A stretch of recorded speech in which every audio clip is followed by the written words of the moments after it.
I want to tell you a little story. This summer, I was fired. All right, I got your attention. I actually went and did a listing presentation with a client, and they signed me right away. I sat down, I went through what I was planning to do, all kinds of great stuff. I told the lady that we would be listing her house somewhere between 350 and 355, maybe pushing it to like 358, maybe. But I needed to see, there were a couple of houses that were on the market that were under contract that needed to close, and I wanted to follow and see what was going on with them. So she signs the dotted line, we're all good, and then she has some family emergencies, and it put off closing for a while. And I'm like, okay. Called and checked on her from time to time, make sure she's good. You know, we talked about watering the plants, like things like that, helping out because she's out of town. So I go out of town to pick my kids up at camp. So that tells you this is June. So I go out of town to pick my kids up at camp, and I get a text that says my services are no longer needed. Like, what just happened? We were all good. I was watering your plants the other day. So I called her, and she tells me that she has been contacted by another agent, which incidentally, once you've signed the dotted line with an agent, another agent is not supposed to speak with you because that is a violation of our code of ethics. So if that ever happens, now you know, you should report them, but whatever. I roll with it. The other agent has promised her, because she has sold dozens of houses in this neighborhood, that she can sell this house for $400,000. And I said, okay, thank you. And it's been nice working with you. I'm not going to try and fight that, because that is not going to happen. And there's no chance that this woman is going to listen to me after listening to this woman. So, because I'm interested in how this woman is going to pull off a $400,000 sale in a neighborhood that has never sold anything for that price point, I followed it online. I'm watching it every day to see what's happening. It goes live at the beginning of July. Okay? It's October right now. In case you're watching this, it's like the end of October. Like Halloween's in a minute. So I'm watching it and I'm watching it. Starts out at $399, $999, whatever. And I keep watching it. And it's sitting there, nothing's happening. Beautiful pictures, beautiful marketing. I mean, they did a great job staging it. It was beautiful. But $399, and then it drops, and then it drops.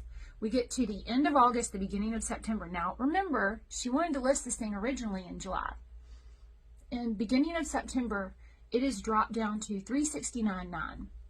And the next thing I see, it's been taken off the market because it's not selling.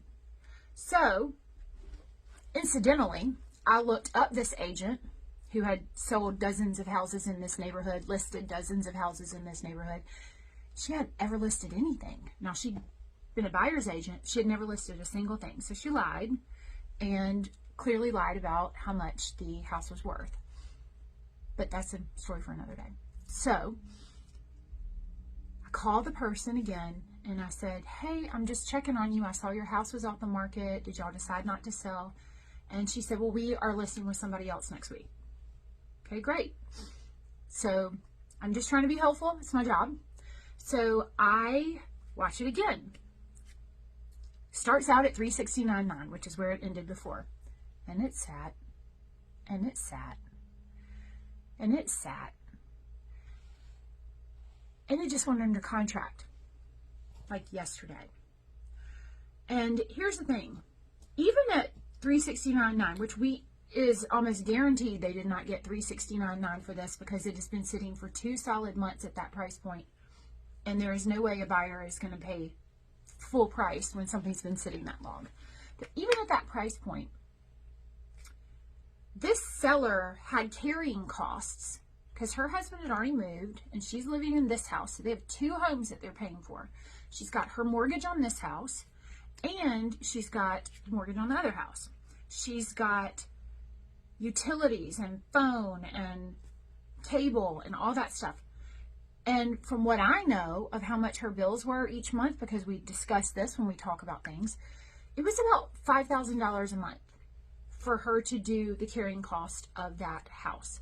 So I wanted to sell this house for let's call it $355, split it down the middle.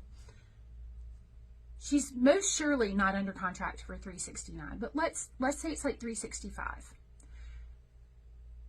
She's got maybe $10,000 more than she wanted originally, and she's been doing the carrying costs on this house for July, August, September, and October. That's $20,000.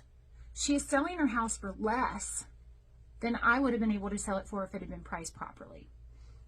I guarantee when this house closes, it's going to be somewhere around $355, and she's out $20,000.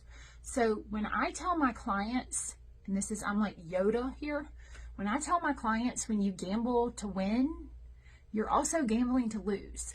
I'm not kidding. You have to price things smartly, or you are going, it's not just the cost of the house that you're going to be losing out on. It is all those carrying costs and your mortgage and all that stuff for holding onto the house that long. Price it in a smart place. People are like charging in. They're like, finally, somebody with sense. And they come in, and inevitably you're going to end up selling it a little bit over asking because you were smart and you priced it somewhere decent. And buyers are tired. They're so sick and tired of being raked over the coals with their prices. If you offer them a decent price, they'll come in by the truckload and look at it, and then they'll see all the competition, and next thing you know, you're up in the price anyway. So I'm not gonna lie, I can't wait to see what this house closes for. So there's your story. When you gamble to win, you gamble to lose.